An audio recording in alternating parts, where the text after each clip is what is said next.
Thank you so much sir, आपकी वजह से मेरा काम बहुत जल्दी हो गया। अब आपकी वजह से कल मुझे कोई दिक्कत नहीं होगी। अविनाश ने अपने सीनियर रोहित को शुक्रिया कहते हुए कहा। तब रोहित ने अविनाश को बताया, अरे नहीं नहीं, शुक्रिया की कोई बात नहीं है। तुम तो जानते हो कि मुझे कल एक बहुत इंपॉर्टेंट काम से बाहर जाना है। मैंने जिस दवाई की खोज की है उसे सबके सामने रिप्रेजेंट करना है, और इसलिए मैं नहीं चाहता कि आज कोई भी काम बचा रह जाए। ये सब सुनकर अविनाश ने कहा, सच में सर, आप जैसा कोई नहीं है। ठीक है, मैं चलता हूँ। रोहित ने कहा, हाँ हाँ जानता हूँ, तुम जाओ। और याद रखना, मैंने आज तुम्हारी मदद की है और इससे पहले भी कई बार मैंने तुम्हारी मदद की थी, तो जब मुझे ज़रूरत पड़ेगी तुम्हें भी मेरी मदद करनी पड़ेगी। ठीक है सर, अगर मैं आपकी मदद कर पाया तो मैं वादा करता हूँ आपकी मदद ज़रूर करूँगा। अविनाश ने ऐसा कहा और ऐसा कहकर वो रोहित के घर से चला गया।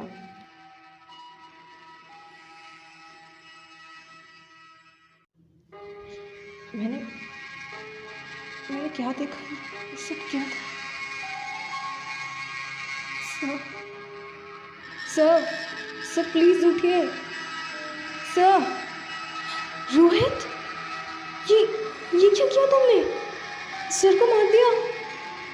नहीं नहीं, मैंने सर को नहीं मारा। तुम गलत समझ रही हो। मुझे कुछ नहीं पता, मैं पुलिस को फ़ोन कर रही हूँ। प्लीज़ मेरी बात समझने की कोशिश। रुको, अगर तुमने पुलिस को फ़ोन करने की कोशिश की तो मैं तुम्हें भी मार दूँगा। अपना फ़ोन मुझे दो। रोहित ने ऐसा कहकर अपनी कलीग श्रेया के हाथ से मोबाइल छीन लिया और वहाँ से भागने लगा। तब श्रेया ने कहा, मुझे तो यकीन ही नहीं हो रहा कि रोहित सर ने ऐसा किया। मुझे पुलिस को इन्फॉर्म करना ही पड़ेगा। श्रेया फ़ौरन अपने केबिन में चली गई और वहाँ पर जिसका दूसरा फ़ोन था उससे उसने पुलिस को फ़ोन कर दिया और पुलिस को सब कुछ बता दिया। दूसरी तरफ रोहित भागते भागते अपना घर तक पहुँच चुका था और जो कुछ भी ऑफिस में हुआ वो उसके बारे में सोच रहा था। सच में क्या वो एक मॉन्स्टर था, या फिर मेरी दवाई कहाँ है? रोहित ऐसा कहकर कुछ ढूंढने लगा और जब उसे वो चीज़ नहीं मिली तब वो कहने लगा, इसका मतलब मेरा शक बिल्कुल सही है। किसी ने मेरी बनाई हुई दवाई चुरा ली है, और मेरी बनाई हुई दवाई इतनी खतरनाक है कि वो किसी छोटे से छोटे जीव को भी बहुत ज़्यादा ताकत दे सकती है। मुझे उस चोर का पता लगाना होगा, पर मैं ये अकेले नहीं कर सकता। मुझे किसी की मदद चाहिए। अविनाश मेरी मदद करेगा। उसे पूरा यकीन था कि अविनाश उसकी मदद ज़रूर करेगा, इसलिए वो अपने घर से अविनाश के घर जाने लगा।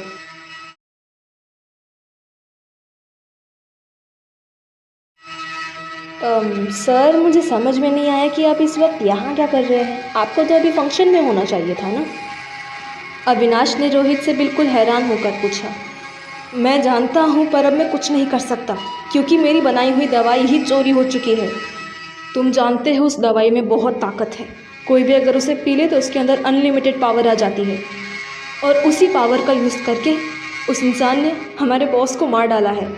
रोहित ने सब कुछ अविनाश को बताया। अविनाश ने हैरानी से बोला, क्या? बॉस को मार दिया? बॉस से क्या दुश्मनी है किसी को? मैं वो सब नहीं जानता। मैं बस इतना जानता हूँ कि तुमने मुझसे वादा किया था कि मुश्किल टाइम आने पर तुम मेरी मदद करोगे।